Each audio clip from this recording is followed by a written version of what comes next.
ہم اللہ تعالیٰ کے پیاروں کو ماننے والوں کی سب میں شامل ہونا چاہتے ہیں۔ مجدد ہونا یا مجددی ہونا یہ بڑا مشکل کام ہے۔ مجددی ہونا بڑا مشکل ہے، یہ استروں کی مالا ہے۔ مجدد پاک کا ذکر کرے خوب کرے، جو انہوں نے کیا وہ بھی کرے نا۔ انہوں نے کیا کیا ہے؟ جس دور میں جہانگیر کباب علماء جو حق کہتے تھے ان کو زہر پلا دیتا تھا، یقین جان، اور اس نے مسجدوں کو گرا دیا تھا، عورتوں کو ننگا سر سے دوپٹے اور بے حیا لباس پہنا دیا تھا، اور جبری طور پر علماء کو شراب پلاتا تھا۔ اتنا بے حیا اور بے خوف بادشاہ تھا وہ، جس کا نام ہے اکبر۔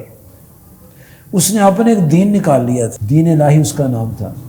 وہ 25-26 وہ مختلف قسم کے نظریات کو اکٹھا کر کے اس نے اپنا دین نکالا، دین الہی، اور اس نے کلمہ بدل دیا تھا۔ مسلمان پڑھتے تھے لا الہ الا اللہ محمد رسول اللہ، ان کا سر قلم کر دیتا تھا، مار دیتا تھا اور کہتا تھا پڑھو لا الہ الا اللہ اکبر خلیفۃ اللہ، یہ پڑھاتا تھا۔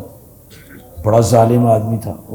اسلام کو بدل دیا اس نے، دین کو بدلنے کی کوشش کی، بہت ظلم کیا۔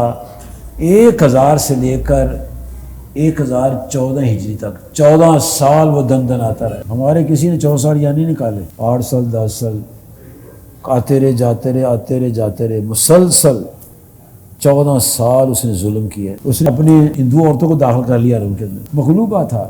جیسے آج ہے نا globalisation, it's just like Din Ilahi. یہ گلوبلائزیشن جو ہے نا، اس میں مختلف اسٹیٹس شامل ہیں، جنہوں نے کہا کہ اسلام کو ختم کرنے کے لیے گلوبلائزیشن جو ہے یہ نیا مذہب نکالو، اور جو گلوبلائزیشن کے خلاف ہے اس کو ختم کر دو۔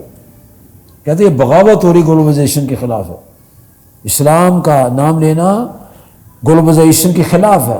یہ چائنا کا صدر کی تقریر پڑھ کے دیکھو کہ گلوبلائزیشن خطرے میں ہے، مسلمان پھیل رہے ہیں اسلام کا نام لینے والے ہیں، اور مسلمان کو ختم نبوت کا نام لینے کی پابندی ہے کہ تم نے کسی ٹی وی چینل پر ختم نبوت پر تقریر نہیں کرنا، ختم ناموس رسالت پر تقریر کر۔ پاکستان اتنا خوفناک وقت آ گیا، یہی خوفناک وقت اکبر اور جہانگیر کے دور میں تھا۔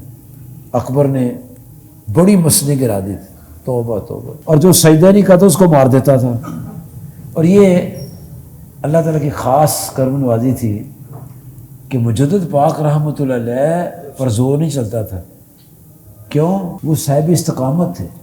اللہ پاک نے فرمایا ان الذین قالوا ربنا اللہ ثم استقاموا، جو کہہ دیں یا اللہ تمہارا رب ہے پھر اس پر قائم ہو جاتے ہیں، تتنزل علیہم الملائکہ، ان پر فرشتے اترتے ہیں۔ تو مجدد پاک رحمۃ اللہ کی حفاظت فرشتے کرتے تھے، اور نبی صلی اللہ علیہ وسلم میں فنا تھے، ایک قدم بھی نبی صلی اللہ علیہ وسلم کی سنت کے خلاف نہیں چلتے تھے۔ سونے سے لے کر جاگنے تک، پیدائش سے لے کر وصال تک، پوری زندگی کا مطالعہ کر کے دیکھیں، کوئی کام سنت کے خلاف نہیں دیکھے۔ اب تو اپنی مرضی کی سنتیں نکالی ہیں لوگوں نے۔ سنت وہی ہے جو نبی صلی اللہ علیہ وسلم نے بیان فرمائی۔